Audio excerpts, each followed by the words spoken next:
Y ahí la pregunta es, ¿cuál es la influencia que tú esperas del alegato en la decisión del caso? Y también en qué ponen énfasis los ministros al momento de escuchar un alegato, desde tu perspectiva. A ver, desde mi perspectiva, yo siempre he creído que como abogados litigantes, abogadas litigantes, tenemos que hacerle la pega fácil al tribunal. Ya, o sea, en el fondo, eso es como, es básico. Tenemos que hacerle la pega, tenemos que, en el fondo, entregarle los argumentos de manera tal de que copien y peguen y confirmen la resolución o revoquen la resolución. Y en ese sentido, bueno, va a depender un poco, ¿no es cierto?, del recurso, ¿no es cierto? Pero en materia de apelación, el énfasis va a ser precisamente el dar cuenta por qué en el fondo nosotros estimamos que la sentencia es errónea, ¿no es cierto? Que la sentencia, o que el razonamiento que ocupó el tribunal al establecer los hechos o al aplicar el derecho son erróneos. Entonces, claro, uno puede hacer un alegato, como decíamos después de media hora, ¿no es cierto?, de contar la historia de la demanda, lo que se pidió, la contestación, la prueba. Pero lo que le importa al tribunal, o sea, lo que va a tener el tribunal, bueno, la sala, el ministro que esté de acuerdo, ¿no es cierto?, es qué me sirve a mí para fallar este recurso de apelación, ¿ya?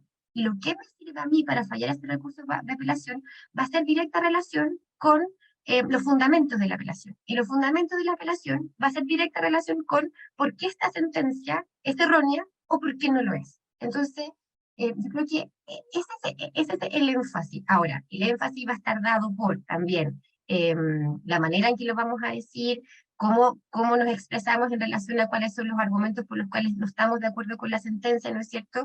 Y en los casos de recurso nulidad o en una casación, también el énfasis es lo que necesita lo que necesita la Corte para poder fallar un recurso de nulidad, para poder fallar un recurso de casación. Y eso no va a tener que ver mucho con todo lo que se discutió en primera instancia, ¿no es cierto? O en, no primera instancia en caso de nulidad, en el tribunal acuo, ¿no es cierto? Sino darle los elementos al tribunal para que pueda fallar el recurso.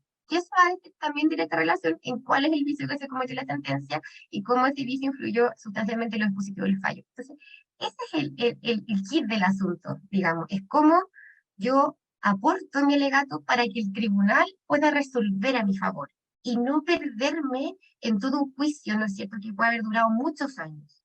Entonces, creo que eso es como relevante, ser precisos y concretos en relación a cómo yo puedo hacerle el trabajo más fácil al ministro para que finalmente termine acogiendo un recurso de nulidad o revocando la sentencia en un caso de una apelación. Eso yo creo que podría señalar. Gracias. María José, tú de tu experiencia también estando adentro hoy día, ¿no? En la sala, ¿no? ¿Qué crees tú de lo que más ponen énfasis los ministros al momento de escuchar los alegatos y también al momento de tomar la decisión respecto del alegato? Sí, sí. Bueno, estando en sala, yo creo que es un poco difícil hacer el análisis general, toda vez que las salas son distintas, los ministros son distintos, las cortes son distintas. Y en ese sentido yo creo que el énfasis también va asociado, como lo hemos reiterado en varias ocasiones, al tipo de recurso. Yo creo que el énfasis, justamente el énfasis que tienen los ministros, va asociado al énfasis que pone el abogado respecto a estos puntos concretos y puntos específicos que utiliza para fundamentar su pretensión. En el fondo, lo que decía Francisca es de toda lógica y es esencial. Yo creo que ahí está el punto nuclear de lo que estamos tratando. El alegato busca que los ministros tomen conocimiento de ese énfasis, de ese punto específico que el abogado quiere poner en conocimiento. Los antecedentes de la causa están, los tiene el relator, los tienen los ministros, se exponen los hechos, lo que pasó en el juicio ya pasó y es imposible cambiarlo.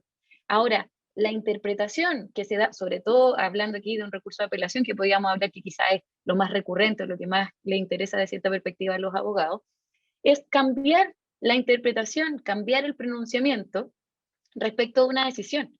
Por lo tanto, en lo que se fijan los ministros es justamente cómo el abogado es capaz de transmitir esta reinterpretación o esta solicitud concreta de acuerdo a los argumentos específicos.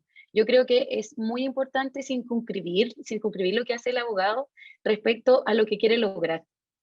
Eso es el principal enfoque, yo creo que se puede evidenciar respecto de las salas.